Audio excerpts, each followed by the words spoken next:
सरस्वत्यै नमः। श्री गुरुभ्यो नमः।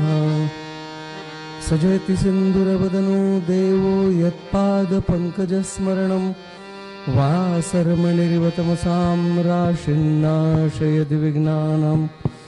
ब्रह्मानन्दं परमस्पदं केवलं ज्ञानमूर्तिं द्वन्द्वातीतं गगनसदृशं तत्त्वमस्यादिलक्ष्यम् एकं नित्यं विमलमचलं सर्वदि साक्षिभूतं भावातीतं त्रिगुणरहितं सद्गुरुं तन्नमामि। या कुन्देन्दुतुषारहारधवला या शुभ्रवस्त्रान्विता या वीणावरदण्डमण्डितकरा या श्वेतपद्मासना या ब्रह्माच्युतशङ्करप्रभृतिभिर्देवैः सदा वन्दिता सा मां पातु सरस्वती भगवती निःशेषजाड्यापा। श्रीरामचन्द्रा करुणा समुद्रा ध्यातो तुझी राजसयोगमुद्रा नेत्री नयेरे तुझ वीण निद्रा कै भेटसी बामदला सुभद्रा। श्रुतिस्मृतिपुराणानामालयं करुणालयं नमामि भगवत्पादं शङ्करं लोकशङ्करं। शङ्करं शङ्कराचार्यं केशवं बादरायणं सूत्रभाष्यकृतौ वन्दे भगवन्तौ पुनः पुनः। ज्ञानेशो भगवान् विष्णुः निवृत्तिर्भगवान् हरा सोपानो भगवान् ब्रह्मा मुक्ताख्या ब्रह्मचित्कला। मूकं करोति वाचालं पङ्गुं लङ्घयते गिरिं यत्कृपातमहं वन्दे परमानन्दमाधवं। वचनैका कमलापति माझी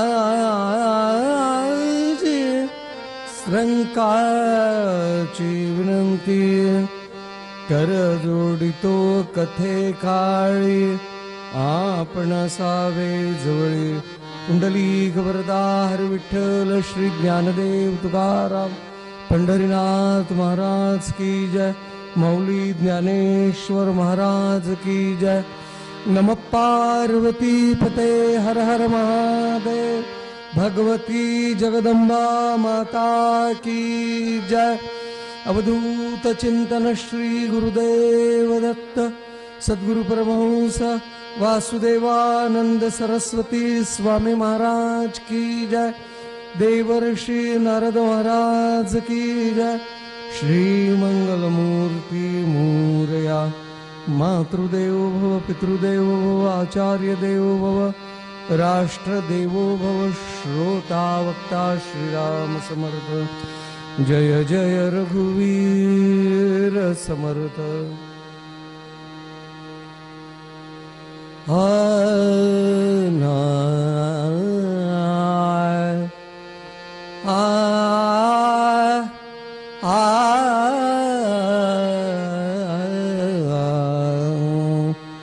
हरि जय जय राम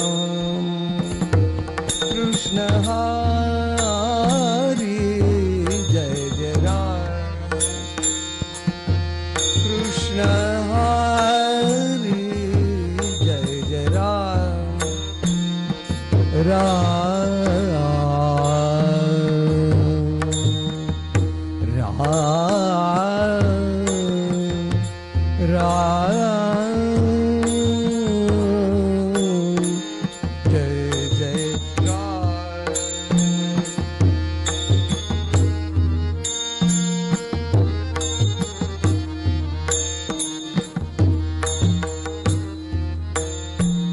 गोवर्धन धरा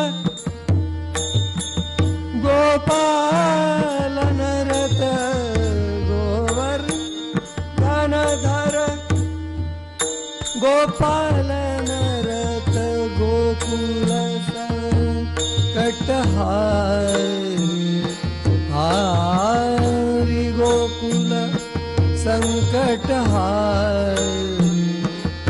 कृष्ण हरी जय जय राम कृष्ण हरी जय जय राम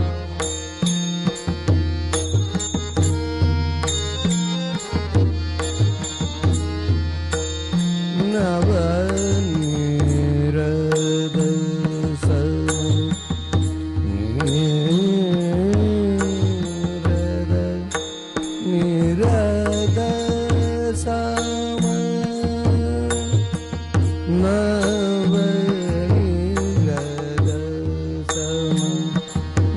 नवनीता प्रिया नवल विनोद विहारी हारी नवल विनोद विहारी कृष्ण हरी जय जय राम कृष्ण हरी जय जय राम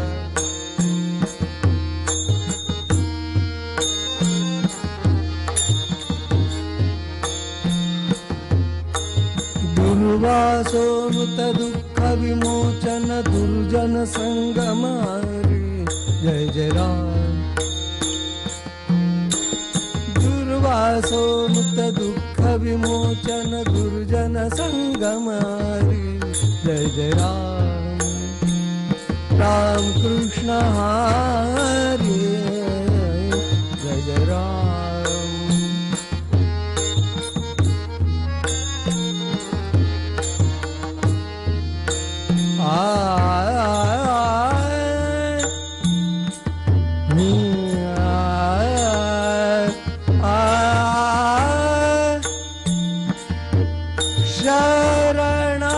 शरणागत दीना शरणागत दीना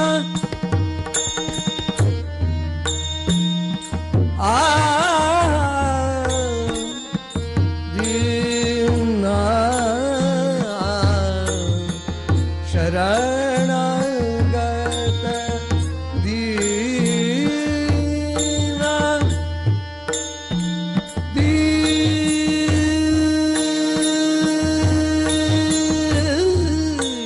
शरणागत दीना चरणी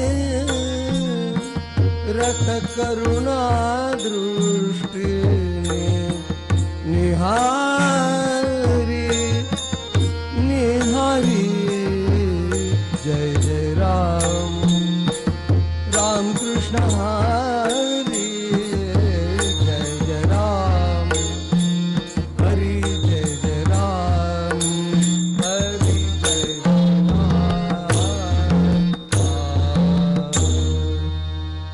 रूप पाहता लोचनी रूप पाहता लोचनी रूप पाहता लोचनी सुख झाले हो साजनी सुख झाले हो साजनी तो विठ्ठल बरवा तो विठ्ठल बरवा बरवा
सर्व सुखाचे आगर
संतांची पायी पायी संतांची पायी पायी संतांची पायी संतांची पायी हा माझा विश्वास संतांची पायी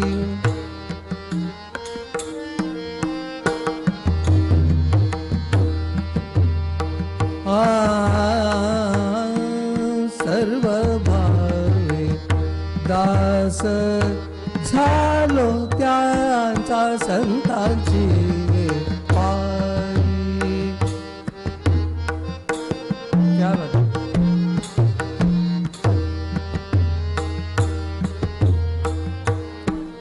तेची माझे हित हित तेची माझे हित करती सकळ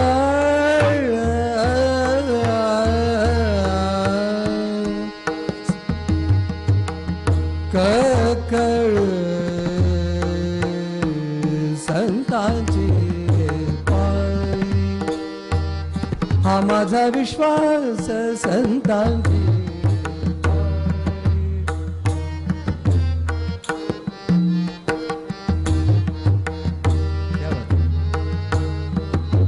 भागली मज वाहतील कडिये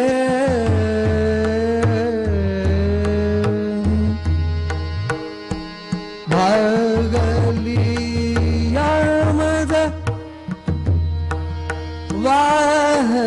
वाहतील कडिये त्यांची यानी जोडे सर्व सुख सुख सुख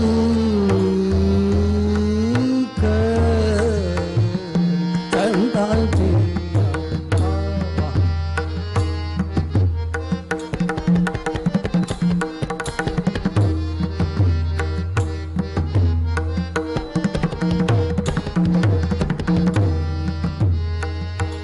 तुका म्हणे शेष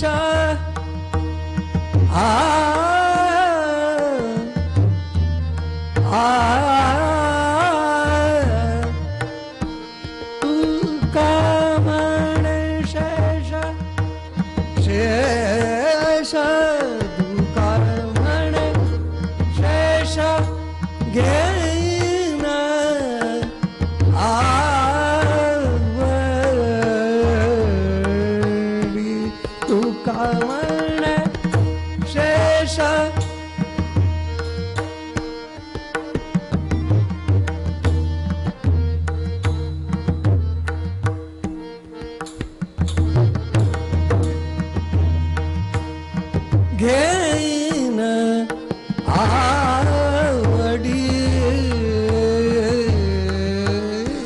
संतांची या पायी संतांची या पायी हा माझा विश्वास संतांची या पायी संतांची या पायी संतांची या पायी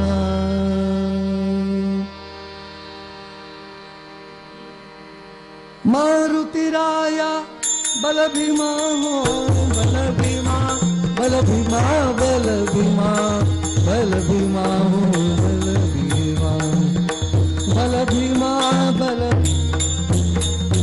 राम राम राम राम सीताराम सीताराम राम राम राम सीताराम सीताराम राम राम राम सीताराम सीताराम राम राम राम सीताराम सीताराम राम राम राम सीताराम सीताराम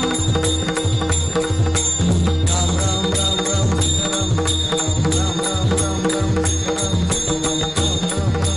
सीताराम सीताराम राम राम राम राम कुंडली गवरता विठ्ठल श्री ज्ञानदेव तुकार पंढरीनाथ महाराज की जय गोपाल कृष्ण महाराज की जय जय जय रघुवीर समर्थ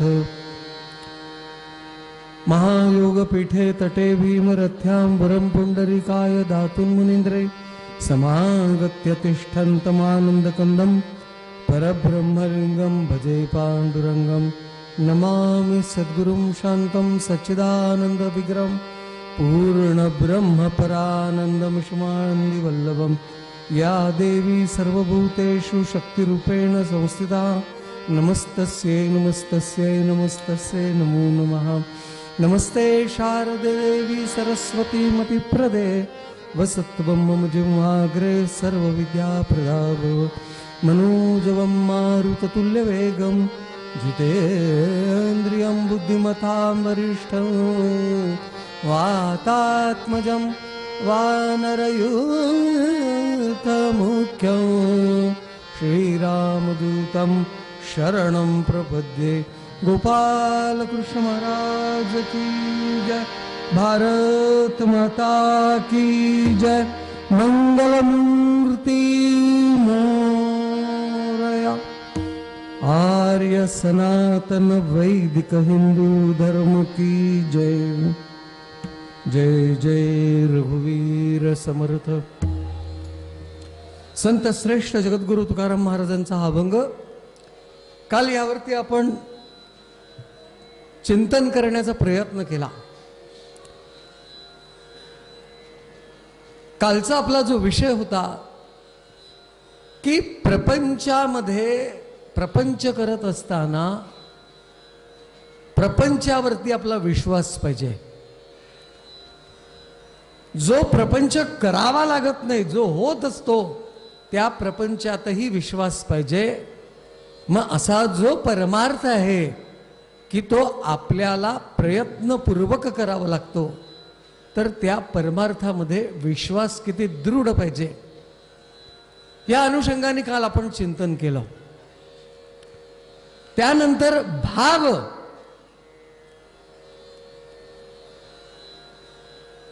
या विषयावरती पण चिंतन केलं। आज पुन्हा तोच अभंग चिंतनासाठी घेतलेला आहे, म्हणजे कालचीच टेप आज लावणार नाही, त्यात काहीतरी वेगळं पुष्कळ अभंग आहे। आज आपल्या सगळ्यांचा फार महत्त्वाचा दिवस, भारतवर्षातल्या सर्व भाविकांना सर्वप्रथम मी स्वातंत्र्य दिनाच्या शुभेच्छा देतो आणि वंदन पण करतो। स्वातंत्र्यवीर सावरकर असं म्हणाले होते की या देहाकडून देवाकडे जात असताना मध्ये देश लागतो आणि त्या देशाचं सुद्धा आपण काहीतरी लागतो।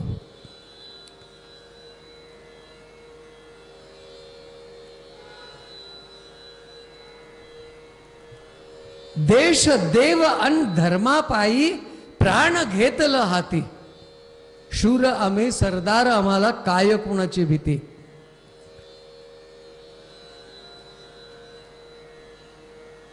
मातेच्या रक्षणासाठी पुत्रांचीच जबाबदारी राहते, हा भाव सावरकरांचा होता. म्हणून त्यांनी उद्घृत केलं की मध्ये देश आहे. आपण राहतो कुठे? शेवटी देशामध्ये राहतो.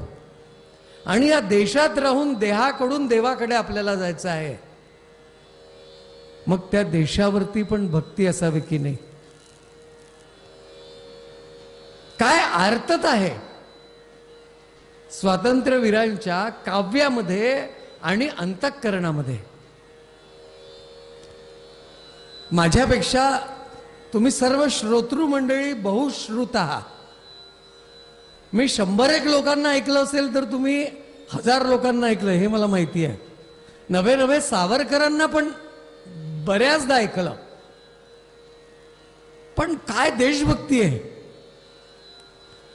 तुझं 60 मरण ते जनन आणि तुझं वीण, तुझं वीण जनन ते मरण. मग तुझ्यासाठी जगायचं. तू जर स्वतंत्र झाली तर आम्हाला काय आहे. पण काळ बदलला हो. कालाय तस्मै नमः. आजकाल काळ कसा आला आहे, खोटं बोल पण रेटून बोल. त्यांना काही म्हणा आहे ना. आणि त्याला अलीकडच्या काळात नवीन नाव मिळालं, नॅरेटिव्ह सेट करणे. पंढरीनाथ महाराज की जय. लोकांच्या मनामध्ये इतका वारंवार त्यांच्या मनावरती परिणाम करायचा सांगून सांगून की त्यांना ते खोटच खरं वाटायला लागतं. त्याला म्हणायचं रेटून बोल. आणि त्याच्यासाठी पूर्वी फार चांगलं होतं की फक्त माणसाला दूरदर्शनवरती बातम्या दिसायच्या किंवा रेडिओवरती तो ऐकायचा. पण आता प्रत्येक क्षणाला अपडेट दिसतं. सांगतो काय, जुनं पुराणं सांगतो पण तेच सांगतो. ही माध्यम आहे नॅरेटिव्ह चुकीचा सेट करायला. आणि त्याचा परिणाम पण आपण बघून राहिलो की गेल्या निवडणुकांमध्ये काय झालं. आपला तो विषय नाही आहे. मला हे सांगायचं आहे की सगळ्या देशभक्तांनी त्या स्वातंत्र्य देवतेला, ती देवता समजून तिचं पूजन केलं. आम्ही यज्ञकुंडामध्ये समिधा अर्पण करतो. त्यांनी स्वतःच्या देहाच्या समिधा त्यामध्ये अर्पण केल्या, आहुत्या दिल्या. आणि त्याचा परिणाम बरोबर 77 वर्षांपूर्वी आपल्याला स्वातंत्र्य मिळालं. स्वातंत्र्य मिळालं म्हणजे संपला का हो विषय? नाही नाही. स्वराज्य मिळालं, पण त्या स्वराज्याचं सुराज्यामध्ये कसं परिवर्तन करायचं ते तुमच्या आमच्या हातामध्ये आहे. ते आपल्याला घडवायचं आहे. नाही म्हणायला सुरुवात झालेली आहे, पण त्यात आमचं काहीतरी योगदान आहे की नाही. भगवान गोपाल कृष्णाने गोवर्धनाची पूजा केली. गोवर्धनाला त्या करांगळीवरती धरलं असं म्हणतात. पण त्याच वेळेला तिथल्या लोकांनाही सांगितलं की तुमचाही हातभार लागावा. मग ज्या पूर्वसुरींनी आपल्याला स्वातंत्र्य मिळवून दिलं ते टिकवायचं असेल तर आमचं काम आहे ना. घर बांधणं सोपं आहे, पण बांधल्यानंतर त्या घराला राखणं ते आत्यंतिक कठीण आहे. आणि ती मुख्य जबाबदारी आहे. तोच विषय इथे लागू होतो. मग आपलं जर आपल्या देशावरती प्रेम राहिलं, त्या देशावरती विश्वास राहिला, तिथल्या प्रणालीवरती विश्वास राहिला, तर स्वराज्याची सुराज्यामध्ये बदल घडायला काही वेळ लागणार नाही. याबद्दल मी आश्वस्त आहे. माझ्या मते एवढं निरूपण भरपूर झालं स्वातंत्र्य दिवसाच्या अनुषंगाने. भाव आणि विश्वास, हा भाव आणि विश्वास संतांच्या पायावरती का ठेवायचा? याचं कारण असं सांगितलं की आपल्याला परमार्थाच्या मार्गामध्ये जेव्हा आपण चालतो, त्या परमार्थाच्या मार्गात चालत असताना योग्य मार्गदर्शक मिळाला पाहिजे. मार्ग दाऊनी गेले दयानिधी संत ते. संतांनी मार्ग दाखवलेला आहे, उपदेश पण केलेला आहे. आणि त्यांनी काय होणार आहे, तेची माझे हित करीती सकळ, जेणे हा गोपाळ कृपा करी. इथे महाराज म्हणतात तेची माझे, तेची म्हणजे संतच काय करेल, हित करेल. कोणतं हित? सकळ हित. करीती सकळ. आणि ते सकळ हित काय आहे तर जेणे हा गोपाळ कृपा करी, त्या भगवंताची आपल्यावरती कृपा व्हावी, याला हित म्हटलं. आता व्यावहारिक दृष्ट्यांनी जर आपण विचार केला तर आपल्याला हित कोणतं वाटतं? आपल्याला वाटतं हित म्हणजे माझा संसार चांगला झाला पाहिजे,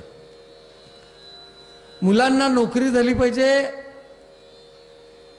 त्यांची लग्न झाली पाहिजेत, आणि आनंदाने मी शांत झालो पाहिजे. हिच्यामध्ये आपण हित समजतो.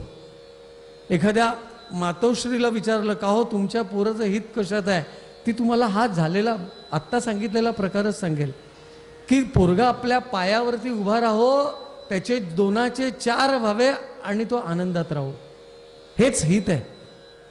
पण संतांना हिताची ही भाषा अभिप्रेत नाही. त्याच्यासाठी त्यांनी प्रमाण दिलं, हित ते करावे देवाचे भजन. भगवंताचं भजन करणं याला हित म्हणतात. कारण की सकल संत आपल्याला भगवंत नामाला, त्या मार्गाला लावतात. मग संतांना अभिप्रेत असलेलं हित कोणतं आहे की हित ते करावे देवाचे भजन. तेची माझे हितच करीती सकळ, कोणतं? जेणे हा गोपाळ, भगवंत आमच्यावरती कृपा करेल. ह्या मार्गावरती चालत असताना अनेक अडचणींना आम्हाला समोर जायचं आहे. मग त्या अडचणी पार करत असताना आम्ही दमू, भागू, थकू. महाराज म्हणतात भागिलिया मज वाहतील कडी आहे की नाही. एखाद्या भजन मंडळाला भजनाची आपण माळ दिली, बुक्का दिला, आणि ती मंडळी 2-2.5 तास आपल्याकडे भजन करायला येणार असेल तर ते अगदी बेंबीच्या देठापासनं तार सप्तकामध्ये भजन म्हणत असताना सुरुवातीला आल्याबरोबर घसा गरम करायला चहा पान द्यावं लागतं, म्हणजे कंठ शोषू नये म्हणून. मध्यंतरामध्ये पुन्हा चहा पान, आणि भजन संपल्यानंतर नाश्ता, जेवण किंवा चहा. का बरं? की 2 तास ओरडून ओरडून ते थकले. याला भागलिया मज वाहतील कडिये म्हणायचं का? याला हे म्हणायचं नाही. संतांचा गूढ अर्थ वेगळा राहतो, शब्दार्थ वेगळा असतो. एकाने शब्दशः अर्थ घेण्याचा प्रयत्न केला. काय अर्थ घेतला? एक दृष्टांत सांगतो. एक व्यक्ती, त्याला काहीतरी शरीरामध्ये दुखणं झालं आणि तो डॉक्टरकडे गेला. डॉक्टरकडे गेल्यावरती डॉक्टरांनी त्याला तपासलं, त्याला गोळ्या, कॅप्सूल आणि एक सायरप लिहून दिलं आणि सांगितलं की जेवण झाल्यानंतर 2 चमचे घ्यायचे. मी शब्दशः अर्थाबद्दल बोलतोय. त्यांनी त्यांची फीस दिली, डॉक्टरांनी त्या प्रिस्क्रिप्शन घेतलं, मेडिकल स्टोअरमधनं औषधी घेतली आणि समोर एक भोजनालय होतं, त्या भोजनालयात गेला. जेवणाची ऑर्डर दिली, जेवण झालं. तिथे सुंदर असा चमचा होता, तो तिथल्या त्या टिश्यू पेपरने पुसला, 2 चमचे खिशात टाकले. आता ह्यानी ते चमचे खिशात टाकताना काउंटरवर बसलेल्या मालकाचं ह्याच्याकडे लक्ष देणं, एकच गाठ. त्याला वाटलं सुटात बुटातला माणूस दिसतोय, पण काय वृत्ती आहे, चोरी करतो, माझ्या हॉटेलमध्ये चोरी करतो. त्याला असं वाटलं 2 चमच्यांनी काय होणार आहे, पण त्याचा विचार झाला नाही, मला ह्याला टोकलं पाहिजे, पुन्हा याने अशी चोरी करता कामा नये. ती काउंटरची व्यक्ती त्याच्या समोर बसली, समोरच्या खुर्चीवर, आणि त्याला म्हटलं जेवण कसं झालं? उत्तम झालं. पदार्थ आवडलेत? आवडलेत. आणि आता त्यांनी विचारलं की हे सगळं बरोबर आहे, पण तुम्ही ते 2 चमचे आमच्या हॉटेलमधले का बरं चोरले? याचं उत्तर द्या. तो म्हणाला मी चोरले नाही. तर मालक विचार करतो, माझ्या डोळ्यात देखत घेतले आणि चोरले नाही म्हणतो. तो म्हणाला नक्कीच चोरले नाही. चोरायचे असते तर मी खाली वाकून खिशात ठेवले असते. हे बघा टिश्यू पेपरनी पुसलेले आहेत, स्वच्छ करून मी खिशात ठेवले. मी चोरले बिलकुल नाही. अरे पण तुम्ही तुमच्या खिशात ठेवले ना? हा म्हणाला हो खिशात ठेवलंय. मग म्हणाले का ठेवलंय? म्हणाले तुम्हाला याचं कारण पाहायचं आहे का? त्यांनी प्रिस्क्रिप्शन दाखवलं, 2 जेवल्यानंतर 2 चमचे घेणे. आता त्या 2 चमच्यांचा आणि जेवणानंतरचा काही संबंध आहे का? काहीच संबंध नाही. आपण जो वरवरचा विचार करतो ना, तो असा आहे, भागलिया मज वाहतील कडिये. याचा अर्थ काय आहे की त्या परमार्थाच्या मार्गामध्ये आपण दमलो तर त्यावेळेला ते आपल्याला आश्वस्त करतात. ते म्हणतात थांब मी तुझ्या पाठीशी आहे. स्वामी समर्थांचं वाक्य आहे, भिवू नकोस मी तुझ्या पाठीशी आहे. का बरं म्हटलं त्यांनी? कारण की या मार्गावरती चालताना तो कंटकाकीर्ण मार्ग सांगितलेला आहे ना. मग त्या मार्गावरनं चालताना किती दुःख होत असेल, ते दुःख किती हे सांगताना माऊलींनी ज्ञानेश्वरीमध्ये अनेक दृष्टांत दिले. माऊली म्हणते या परमार्थात चालताना किती कठीण आहे. एखाद्या नदीला महापूर यावा आणि महापूर आल्यानंतर पुराच्या विरुद्ध दिशेने पोहोच जावं, किती कठीण आहे. कठीण आहे ना, तेवढं कठीण या परमार्थ मार्गामध्ये आहे. मग नेमकं ही कठीणता काय? त्याला माऊली दृष्टांत देते. या विषया वाचोनी काही आणिक सर्वथा रम्य नाही, ऐसा स्वभावोची पाळी इंद्रियांचा. आपली जी इंद्रिय आहे ना, त्या इंद्रियांना विषयाकडे जाण्याची आवड आहे. आपली सगळी इंद्रिय ही बहिर्मुख आहे. आपण डोळ्यांनी चांगलं पाहावं असं आपल्याला वाटतं, चांगलं ऐकायला आवडतं. एखाद्याचं गाणं ते सुरात असेल तर सुखकर वाटतं, नाही तर असं वाटतं बंद करून द्यावं. ऐकायला चांगलं पाहिजे, बघायला चांगलं पाहिजे, चांगले कपडे लिहायला पाहिजे. आपल्याला 50 रुपये मीटर कापड मिळतं आणि 5000 रुपये मीटर पण मिळतं. का बरं? स्पर्श, त्या कापडाचा स्पर्श सुखावा असतो. शब्द स्पर्श रूप रस, रसाबद्दल तर बोलूच नाही. आणि ते इंदोरमध्ये नकोच. पंढरीनाथ महाराज की जय. काय आवडतो लोकांना एक एक गोष्टी खायला. नाव जितके तिकडे नाही ऐकले तिकडे इकडे ऐकायला मिळाले, ते ऐकूनच तृप्त झालं. पंढरीनाथ महाराज की जय. म्हणजे याचा अर्थ खाल्लं नाही असं नाही, खाल्लं. आणि गंध आहे ना, लहानशा 5 रुपयाच्या पूजेतल्या अत्तराच्या शिशीपासून, बॉटलपासनं तर लाखांमध्ये सेंट्स आणि परफ्युम्स उपलब्ध आहेत ना. शब्द स्पर्श रूप रस गंध. माऊली म्हणते या विषया वाचून काही आणिक सर्वथा रम्य नाही, ऐसा स्वभावोची पायी इंद्रियांचा. मग अशा या बहिर्मुख असलेल्या इंद्रियांना आपल्याला अंतर्मुख करायचं आहे, त्यांची दिशा वळवायची आहे. किती कठीण आहे. मी मगाशी तुम्हाला त्या नदीतल्या पाण्याचं, वाहणाऱ्या पाण्याचं उदाहरण दिलं. किती कठीण आहे.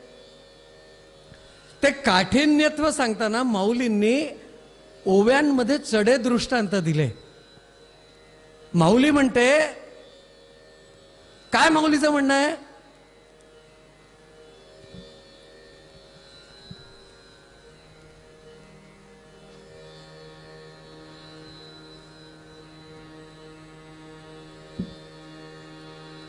पंढरीनाथ महाराज की जय. पै माते पुढते बालक, काळे नेता एकुलते एक. याच्यापूर्वी असलेली ओवी आहे की ते दोन पक्षी आहेत, त्या दोन पक्षांना विरह नर आणि मादीला सहन होत नाही. आणि ती पक्षी, ती जोडी एका नदीत किनाऱ्यावरती विहार करत असते. रात्र झाली की यांना दृष्टी यांची जाते आणि दृष्टी गेल्यानंतर मादी पैल तीरावर नर इकडे. अंधार झाला हा आवाज देतो आणि तिचा प्रतिसाद येतो, पण दिसत नसल्यामुळे मिळू नाही शकत. पण ह्यांचा विरह किती वेळाचा? सूर्यास्तापासून सूर्योदयापर्यंत 12 तासानंतर परत त्या पक्ष्यांचं मिलन होणार आहे. पण तो जो 12 तासाचा काळ आहे तो त्यांना त्यांचं जीवन व्याकुळ करून टाकतो. जे सारसाही विघडता, असा आहे. वृद्धत्वाकडे वाटचाल झाली असं म्हणायला हरकत नाही. पंढरीनाथ महाराज की जय. सारस पक्षी, जे सारसाही विघडता होय ओहावनी वत्स काढता. मौलीने हा पहिला दृष्टांत दिला सारस पक्षांचा. 12 तासाचा वियोग, पण हृदय पिळवटून टाकणारा वियोग. होय ओहावनी वत्स काढता. त्या गाईला पाना फुटावा म्हणून तो गवळी काय करतो, तिच्या कासेला ते वासरू लावतो आणि तिला पाना फुटला की त्याला जबरदस्तीने असं ओढतो. किती ताकद लागते एखाद वेळेला ओढून पहा म्हणजे लक्षात येईल. ते लहानसं 1-2 महिन्याचं वासरू माणसाला घेऊन ओढतं. पण आपल्या आईच्या दुधापासून आपल्याला दूर करतो, त्याला किती दुःख होत असेल. माऊली म्हणतात त्या पक्षापेक्षा याचं दुःख जास्ती आहे. होय ओहावनी वत्स काढता, ना तरी भणंग दबडता भाणयावरुनी. एखादा 4-5 दिवसाचा उपाशी माणूस आहे. पूर्वीचा काळ होता, त्या मंगल कार्यालयामध्ये पंगत राहायचे आणि काही लोक जेवायलाच यायचे हो. म्हणून ती मंडळी काय करायची, जेवायची वेळ झाली की पोरीकडला एक जरा दमदार माणूस या दरवाजाच्या त्या कोपऱ्यात आणि दुसरा ह्या कोपऱ्यात, नजरेने ओळखायचा हा कोण तो कोण. चोर तर आले नाही ना, आगंतुक आले नाही ना, त्यांचं हेच काम राहायचं.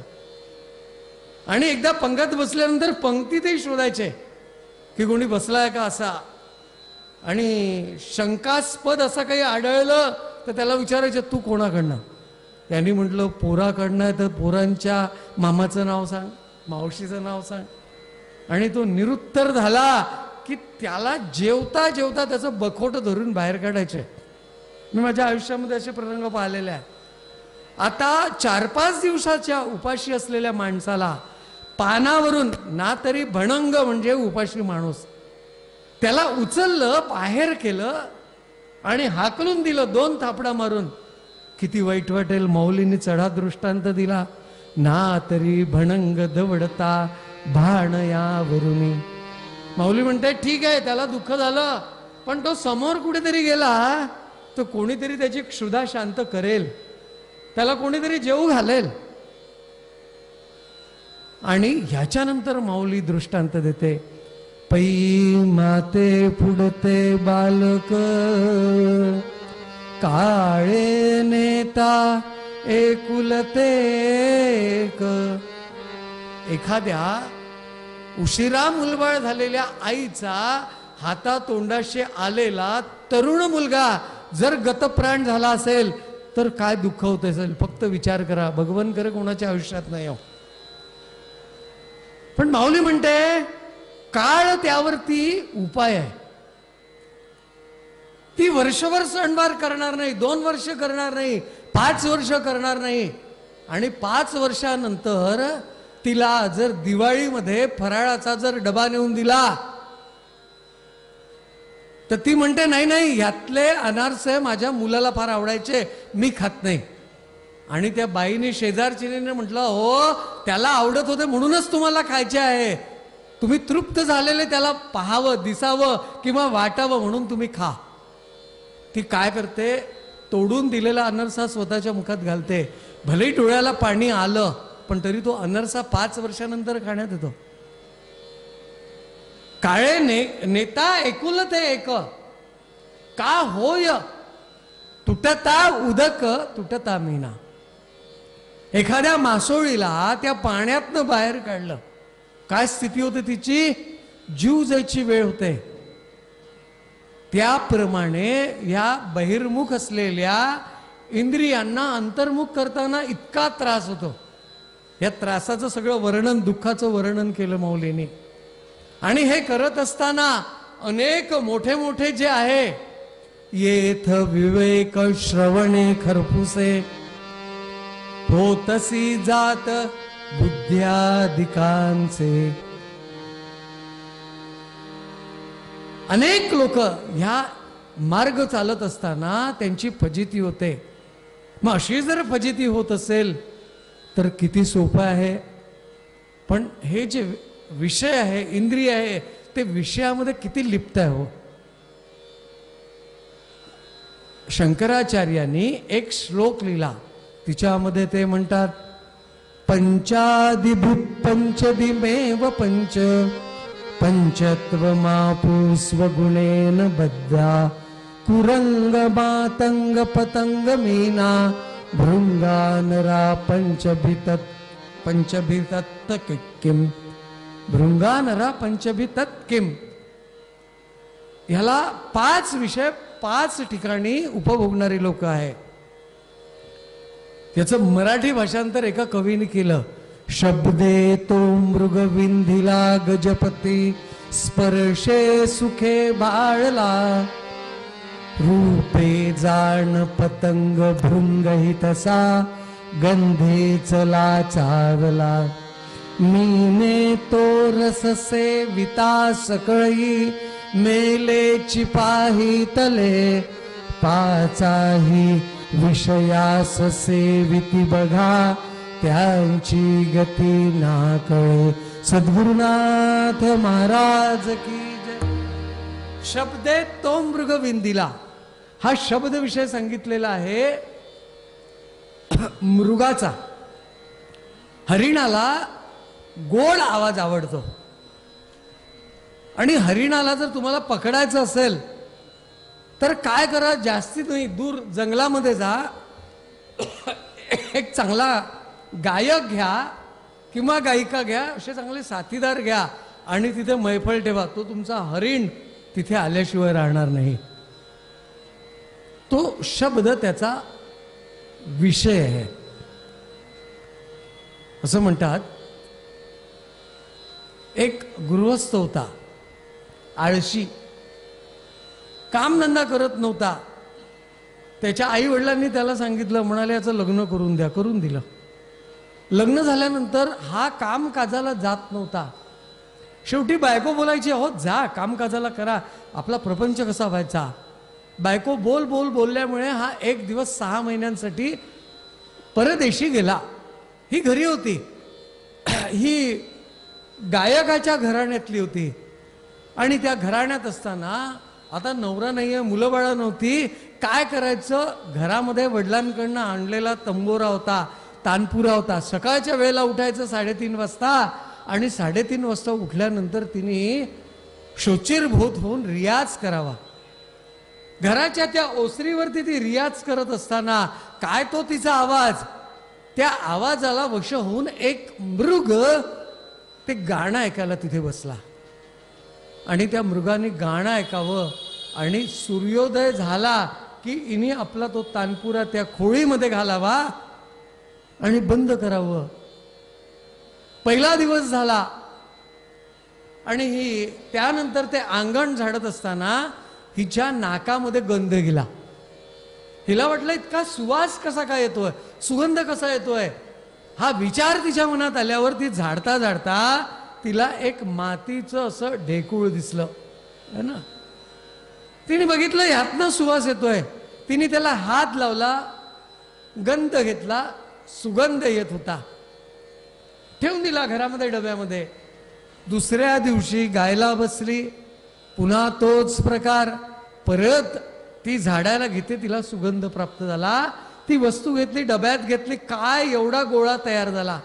हिला वाटलं नेमका कशाचा गंध आहे, माहिती नव्हतं.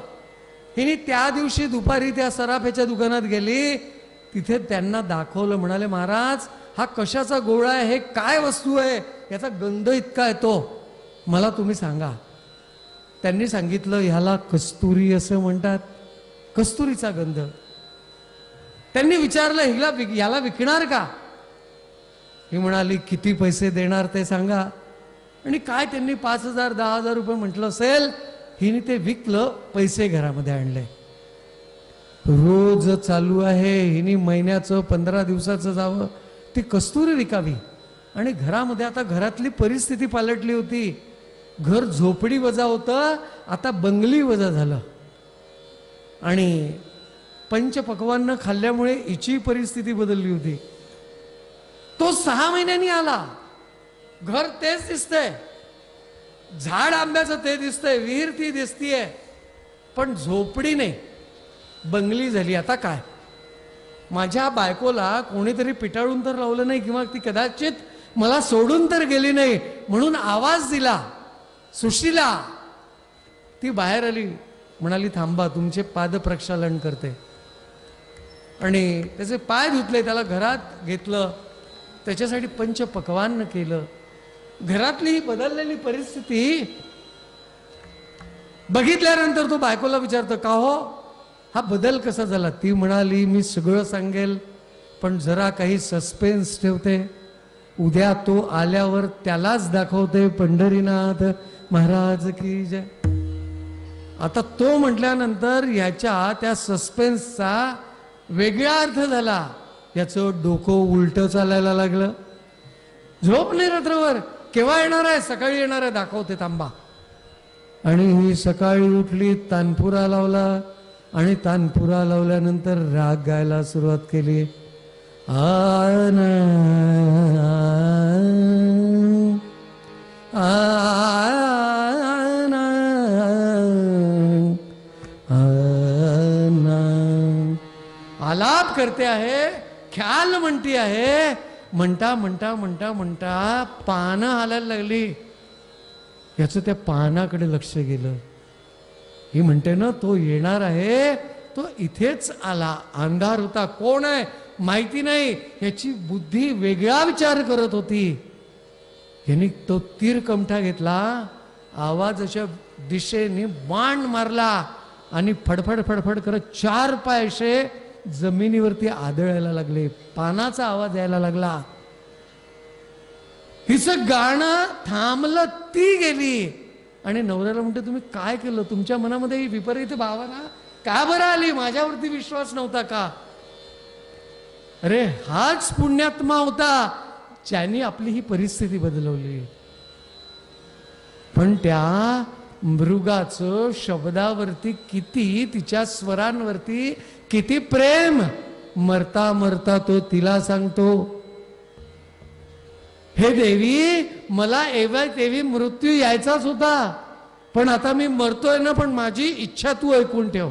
काय म्हणाले? आता मी मेल्यानंतर, काय ते आदिवासी लोक असेल, की मी मेल्यानंतर माझं मांस तू खा आणि स्वतःचं पोट भर.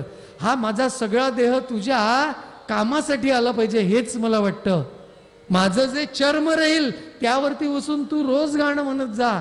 माझे जे शिंग आहे त्याची शिंगोटी तयार कर आणि ती वाजवत जा. शब्दे तो मृगविंदीला. शब्द किती आवडतो. स्वतःचा प्राण गेला तरी त्याला चालतं. गजपती स्पर्शे सुखे भाळला.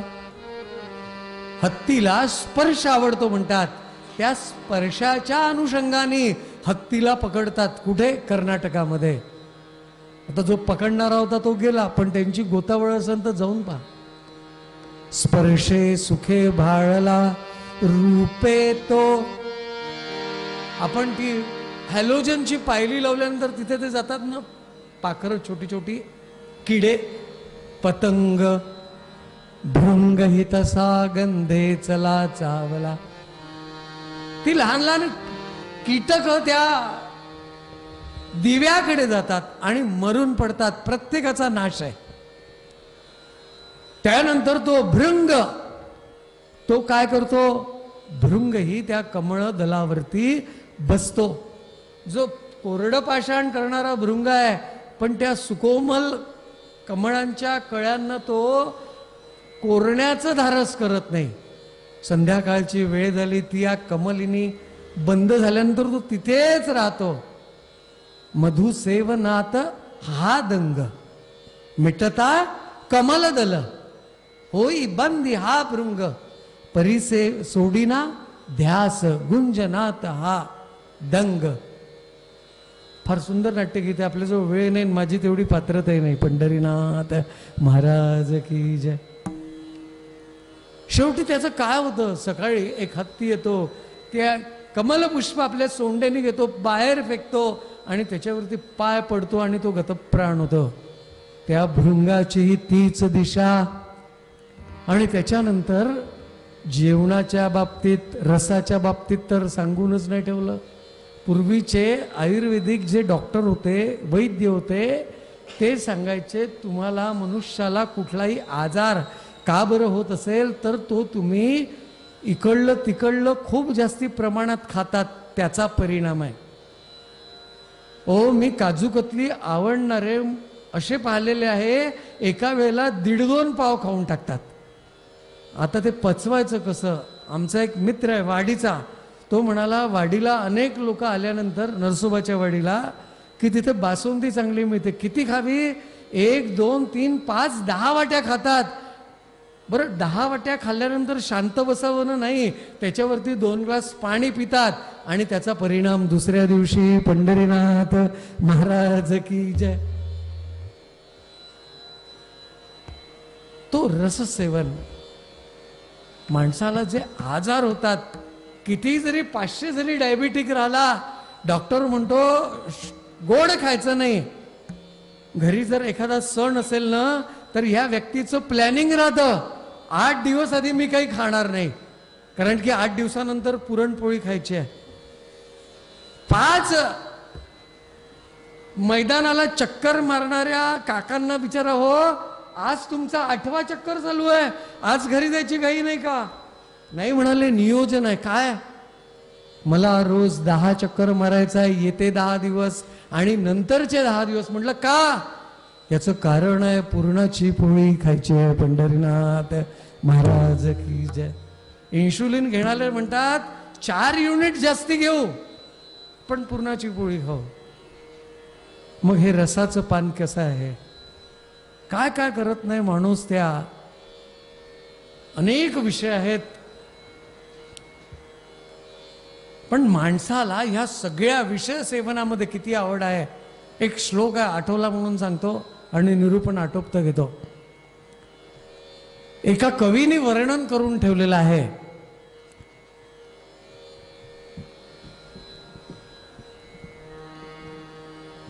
केसांनी बघुनी वयास अपुल्या, कृष्णत्वही टाकिले. अर्थ सरळ सरळ घ्या. केसांनी बघुनी वयास अपुल्या, कृष्णत्वही टाकिले. वय झाल्यानंतर त्या केसांनी आपले काळेपणा टाकून दिला. लक्षावे विषयासना म्हणून ते चक्षुही मंदावले. विषयाला बघायचं नाहीये म्हणून आता त्या चक्षुंमध्ये, डोळ्यांमध्ये काय झालं? मोतीबिंदू झाला. मुलं डॉक्टरकडे नेतात. हा डॉक्टरांना सांगतो ऑपरेशन करायचं आहे, मला पूर्वीसारखं दिसेल का? हा त्यांचा प्रश्न राहतो. ते म्हणतात पूर्वीपेक्षाही चांगलं दिसेल, काही हरकत नाही, फक्त इम्पोर्टेड ग्लास टाकायचा, लेन्स टाकायचा. हा म्हणतात 1 लाखाचा होऊ द्या, भरपूर पैसे आपल्याजवळ. मग डोळ्याचं ऑपरेशन केलं. लक्षावे विषयासना म्हणून ते चक्षुहि मंदावले, ताठा सोडून वाकली बघतनु. आतापर्यंतचा स्ट्रेट होता, बॅडमिंटन खेळायचा, शरीरात वाक येऊ नये म्हणून असा ताठ होता. पण साठीकडे आल्यानंतर कुठेतरी मानेतून वाकला. ताठा सोडून वाकली बघतनु. कशासाठी? सर्वांसी वंदावया. सगळ्यांना वंदन करायला ती तनू वाकलेली आहे. पण तरी हा 15 मिनिटं असा राहिल्यानंतर 20व्या मिनिटाला असा कडक होतो. ताठा सोडून वाकली बघतनु सर्वांसी वंदावया. चित्ता सोड असे भटकणे, चित्ता सोड असे भटकणे. शोभेन जे यावया. पंढरीनाथ महाराज की जय. अहो शरीर आपल्याला सांगतं, याचा अर्थ चांगलं राहू नये या मताचं मी नाही आहे, पण विषय सांगितला की किती कठीण आहे, किती कठीण आहे. मग असं ह्या विषयांना अंतर्मुख करत असताना जो त्रास होतो, तो त्रास होत असताना आपल्या मनामध्ये विकल्प येतो. दुरून नमस्कार नको रे बाबा. ज्या वेळेला आपल्या मनात विकल्प आला तेव्हा संत आपल्या पाठीशी असतात. ते म्हणतात भागलिया मज वाहतील कडिये. चिंता नको करू, बस आता तुझा जिथे तुला जायचंय गंतव्यस्थान अगदी दृष्टीपथात आलं, मी तुला माझ्या कडेवर घेतो. संत भागलिया मज वाहतील कडिये. आणि आता त्यांची आणि जोडे सर्व सुख. आता त्यांच्यामुळे ते सर्व सुख म्हणजे आपण जे प्रपंचामध्ये सुख म्हणतो, विषयापासून मिळणारं सुख, ते सुख नसून कोणतं सुख सांगितलं? ते सुख. ते सुख म्हणजे सर्व सुखाचे आगर बाप रखुमा देवीवर. सर्व सुखाचे आगर जनी म्हणे शारंगधर. सर्व सुखाचे आगर म्हणे नरहरी सोनार. सुखा लागी करीसी तळमळ तरी तू पंढरीसी जाय एक वेळ. मग तू अवघाची सुखरूप होशी जन्मो जन्मीचे दुःख विसरशी.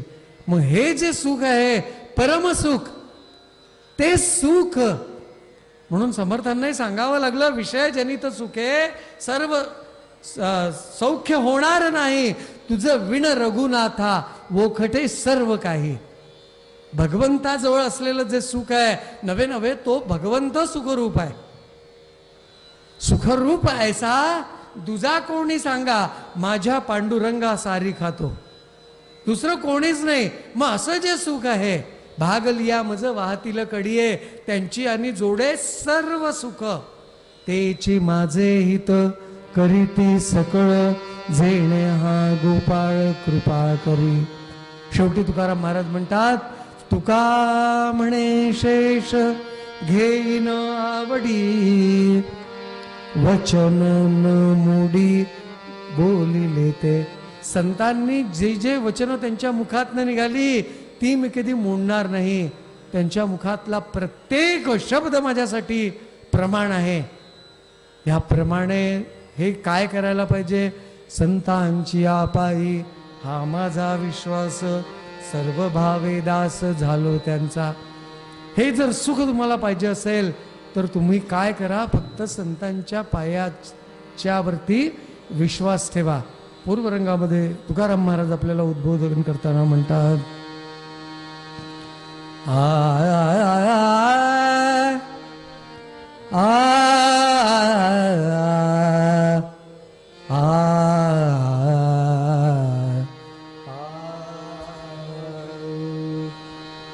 संतांची पायी